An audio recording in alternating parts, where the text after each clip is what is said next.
할렐루야, 주님의 평강을 빕니다. 오늘 민족의 명절인 추석이 있는 귀한 새벽입니다. 오늘 만나실 모든 분들과 또 가족들과 모든 만나는 사람들 안에서 그리스도께서 주신 선한 교제가 이루어지는 귀한 명절날 되시기를 주님의 이름으로 축복합니다. 저는 오늘 아모스 9장 5절과 6절의 말씀으로 주 여호와 하나님이란 제목으로 하나님 말씀 전해드리고자 합니다. 제가 먼저 말씀을 읽어드리겠습니다. 아모스 9장 5절과 6절의 말씀입니다. 주 만군의 여호와는 땅을 만져 녹게 하사 거기 거주하는 자가 애통하게 하시며 그 온 땅이 강에 넘침같이 솟아오르며 애굽 강같이 낮아지게 하시는 이요 그의 궁전을 하늘에 세우시며 그 궁창의 기초를 땅에 두시며 바닷물을 불러 지면에 쏟으시는 이니 그 이름은 여호와시니라. 아멘. 주님의 평강을 빕니다. 주님께서 여러분을 사랑하고 저를 사랑하고 교회를 사랑하며 우리의 가정을 사랑합니다.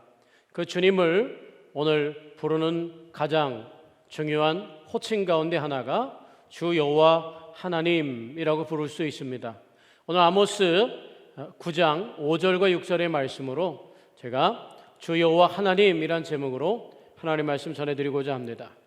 바로 앞전에 1절에서 4절에는 예루살렘 성전, 바로 성소를 하나님께서 징벌하시고 성소에 있는 사람들을 하나님이 심판하실 것에 대해서 말씀했습니다. 거기에서 우리가 주목해 봐야 될 것 한 가지가 있는데, 아모스 선지자는 남유다 사람입니다. 그래서 남유다 사람이면서 북이스라엘에 와서 바로 복음을 전파합니다. 심판을 외칩니다. 그런데 오늘 그 바로 앞부분의 1절에서 4절에는 북이스라엘의 이야기가 아니라 성소가 있는 남유다의 예루살렘을 향한 심판이 선언되고 있다는 겁니다. 남유다 사람인 아모스가 북이스라엘에 와서 남유다에 대한 심판을 함께 선포했다는 게 도대체 무슨 의미가 있을까요? 이것은 아모스 선지자가 남유다 사람으로서 북이스라엘에 대한 편견이나 기타 다른 감정이나 그런 악의가 아니라 공평하신 하나님의 말씀을 대면하고 있다는 사실을 더 부각시켜 줍니다. 아모스 선지자가 바로 1절에서 4절에 남유다에 있는 그 성소조차 파괴될 것을 말씀하고 있다는 것은 남유다 사람인 아모스가 북이스라엘에서 바로 이런 선포를 할 수 있다는 것은 바로 자기 스스로에게 권위가 있는 것이 아니라 그를 보내신 하나님의 말씀을 대변하는 사람이라고 하는 그의 권위의 진실성을 확보해주고 있더라라고 하는 겁니다. 이 심판을 한 선지자는 이제 이스라엘을 멸망시키는, 남유다이든 북이스라엘이든 모든 것을 합친 그 이스라엘을 멸망시키는 하나님은 어떤 분이신가를 오늘 설명하는데, 그 하나님을 바로 심판주로서의 하나님의 권능을 5절과 6절에 보여주고 있습니다. 근데 첫 번째 우리가 이 말씀에서 생각해 볼 것은 뭐냐면 그 하나님을 주 만군의 여호와다 이렇게 표현한다는 거예요. 주 만군의 여호와 하나님 이렇게 표현할 때는 사실은 그러한 표현들은 바로 백성을 살피고 돌보시는 하나님의 이미지입니다. 전쟁에서 또 이방 국가들과의 사이에서 이스라엘을 지키시는 하나님의 이미지입니다. 그런데 그 하나님께서 그런 권능을 이스라엘을 대체하면서 사용할 수 있다는 것을 여기에서 보여주고 있는 거죠. 그런데 불구하고 오늘 심판을 말하는 자리에서 전부 다 포로로 잡혀갈 것이고 한 사람도 남지 않게 될 것이라고 바로 앞부분에 말하면서 왜 그러면 하나님의 이름을 이렇게 드러냈느냐? 주 만군의 여호와, 땅을 만져 녹게 하사 거기 거주하는 자가 애통하게 하시며 그 땅이 강에 넘침같이 솟아오르며 애굽강같이 낮아지게 하시는 이요라고 주 만군의 여호와라는 이름을 썼겠느냐라고 하는 겁니다. 저는 이 말씀을 들으면서 하나님의 이름을 이렇게 표현해 준다고 하는 것은 캄캄한 절망에서 바로 이 호칭이 주는 구원의 여망이 어두운 데서 감춰진 전능자의 구원의 모습, 구원하기 위해 사랑하시는 하나님의 모습을 이 이름 속에 비추어 주는 것이라고 그렇게 생각합니다. 아모스 전체를 보면 9장은 결국 뭡니까? 단 한 사람도 피하지 못하고 도망하지 못할 것이라고 했던 성소의 파괴, 그걸 넘어서 마지막에는 결국 그 남은 자에 대한 구약 성경에 있어서 아주 중요한 핵심적인 사상 가운데 하나가 남은 자 사상입니다. 그 남은 자를 통해서 하나님이 다시 회복시켜 주시고 하나님이 다시 이스라엘을 부흥케 하시고 번성케 하신다고 하는 축복의 길이 열리는데, 오늘 이렇게 엄중한 심판만이, 하나님의 엄한 심판만이 계속해서 전해지는 이 속에서 구원자였었던 하나님의 이름을 삽입했다는 거예요. 주 만군의 여호와. 그 하나님을 삽입했다는 것은 바로 캄캄한 절망 가운데 숨어 계신 하나님의 구원을 위한 사랑을 여기에 비추고 있다는 거죠. 그 하나님은 땅을 만져 녹게 하사 또 온 땅이 강에 넘침같이 솟아오르며 애굽 강같이 낮아지게 하시는 이요라고 5절에 이렇게 말씀하고 있습니다. 하나님이 행하시는 심판과 파괴나 위력은 초자연적이라는 사실을 보게 됩니다. 우리로서는 감당할 수 없는 엄위한 심판인 것을 여기에서 보게 됩니다. 그런데 거기에 6절에 보니까 거기 거주하는 자들을 애통하게 하시며 라고 말합니다. 만군의 주 여호와, 주 만군의 여호와는 어떤 분이냐?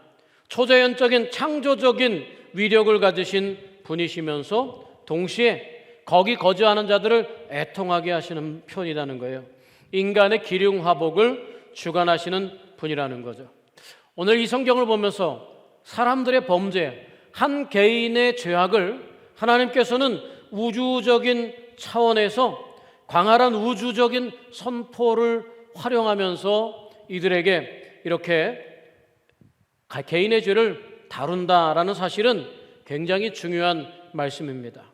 그 말씀은 우리 한 사람 한 사람이, 한 개인이 어떠한 형식으로든 하나님과 그리고 우주와 조화를 이루며 연결되어 있다는 사실을 보여주고 있습니다.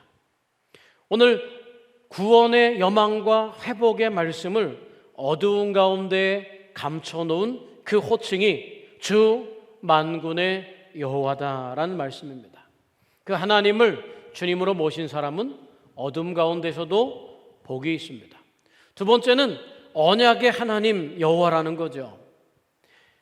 6절에 보니까 그의 궁전을 하늘에 세우시며 그 궁창의 기초를 땅에 두시며 바닷물을 불러 지면에 쏟으시는 이니 그 이름은 여호와시니라. 하나님이 심판하셨는데도, 심판하시면서도 그 이름은 여호와시니라. 그분의 바로 신분을 밝혀놓고 있다는 거죠. 왜 그분의 신분을 밝혀놓고 있느냐? 이게 바로 우리에게 주시는 하나님의 구원의 여망입니다. 어두움 가운데 있는 구원의 여망입니다. 여기 보니까 그의 궁전을 하늘에 세우시며 라는 표현이 있습니다. 이거는 마할로 타우라는 단어인데요, 이 여기에서 이 하늘에 세운다는 이 하늘은, 그의 궁전이란 이 단어는, 하늘에 세운다는 이 단어는 사실은 원어적인 의미에서 있어서는 그것은 하늘로 올라가는 계단을 말하는, 야곱의 사닥다리를 말하는 것처럼 바로 계단, 층계, 집, 다락이라고 하는 겁니다. 높은 곳으로 가는 그런 어떤 곳을 말하는 거죠. 고대에는 3층 천이 있다고 믿었습니다. 사도 바울도 셋째 하늘에 올라갔다고 이렇게 말합니다. 그리고 그 세 번째 가장 높은 하늘에 하나님이 계시다고 그렇게 생각했습니다. 가장 높은 곳에 하나님이 거하신다는 믿었던 이 사람들, 바로 이 사람들에게 있어서 오늘 궁전을 하늘에 세우고 계시다는 하나님이 그 이름이 여호와시다라고 이렇게 밝혀주고 있는 겁니다. 그 하나님 여호와께서 어떻게 하셨다는 거예요? 오늘 아모스 선지자가 따르는 역사관, 신앙관은 뭐냐 하면 신명기적인 역사관을 따릅니다. 신명기 10장 14절에서 15절에 보면 이런 표현이 있습니다. 하늘의 모든 하늘의 하늘과 땅과 그 위의 만물은 본래 내 하나님 여호와께 속한 것이로되 여호와께서 내 조상들을 기뻐하시고 사랑하사 그들의 후손인 너희를 만민 중에서 택하셨음이 오늘과 같으니라. 하늘 위의 하늘, 하늘의 모든 하늘의 하늘, 바로 그 삼층천을 말하고 있다는 거죠. 하나님이 계시는 가장 존귀하고 거룩한 장소를 이해한다면 그 하나님께서 동시에 이스라엘을 택하셨다는 거예요. 내 조상을 기뻐하여서 사랑하여서 그들의 후손인 너희를 만민 중에서 택하셔서 오늘과 같게 했다는 말씀이 바로 신명기의 말씀입니다. 그리고 그렇게 행하셨던 그분이 바로 여호와시라는 거예요. 우리에게는 이미 있는 하나님의 사랑이 있다는 거예요. 하나님의 사랑은 우리에게 영원히 구원의 여망이 됨을 믿으시길 축복합니다. 아모스 선지자가 자주 사용한 신명기적인 축복과 저주에 쓰인 그 하나님 여호와는 어떤 하나님이냐? 창세기부터 이렇게 모세오경까지 이르기까지 그 하나님 여호와는 바로 언약의 하나님의 이름을 부를 때 이렇게 씁니다. 언약의 하나님은 뭡니까? 신명기적인 역사관은 바로 언약의 하나님입니다. 내가 하나님께 충성하고 하나님의 말씀을 따르고 그 명령에 복종하면 하나님은 너를 축복해 주실 것이라는 거예요. 너를 영원히 너와 함께 하실 것이라는 게 그게 언약입니다. 이게 쌍무조약, 일방조약이라는 것이 있는데 하나님과 이스라엘 백성 가운데는 이런 쌍무조약이었던 거죠. 그 조약이 깨져서 심판받지만 그 언약이 지켜질 때에 하나님과 이스라엘의 관계는 회복된다라고 하는 겁니다. 오늘 하나님의 권능과 크기를 가늠하게 하는 그것은 무엇입니까? 여기에 보니까 하나님의 권능과 크기를 우주적인 관점에서 가늠하도록 그의 이름이 여호와고 주 만군의 여호와라는 이름을 이렇게 사용하고 있다는 겁니다. 왜 그렇습니까? 왜 하나님을 이미 심판을 선언하고 다시 그의 이름을 드러내실까요? 이것은 우리에게 저주의 길을 포기하고 희망의 길로 나아오게 열어주시기 원하시는 하나님의 감춰진 긍휼을 보여주기 위함이라고 믿습니다. 신명기 33장 29절에는 이렇게 말씀합니다. 이스라엘이여 너는 행복한 사람이로다. 여호와의 구원을 너같이 얻은 백성이 누구냐? 그는 너를 돕는 방패시요 내 영광의 칼이시로다. 이스라엘이여 너는 행복한 사람이로다. 여러분, 오늘 절망 가운데 하나님의 심판의 선언 가운데 있지만 그 안에 구원의 여망을 숨겨놓으시고 어두운 데서 여전히 주 만군의 여호와로 부르고 언약의 하나님이 여호와 하나님으로 불려주시는 분, 그분을 믿는 저와 여러분은 이 명절에 바로 우리가 이스라엘이요 행복한 자인 것을 우리가 깨닫게 되길 원합니다. 절망 가운데서도 행복을 놓칠 수 없는 중요한 이유가 거기에 있습니다. 이사야 73장 28절에 이렇게 표현합니다. 시편 73편 28절에 하나님께 가까이함이 내게 복이라. 내가 주 여호와를 나의 피난처로 삼아 주의 모든 행적을 전파하리라.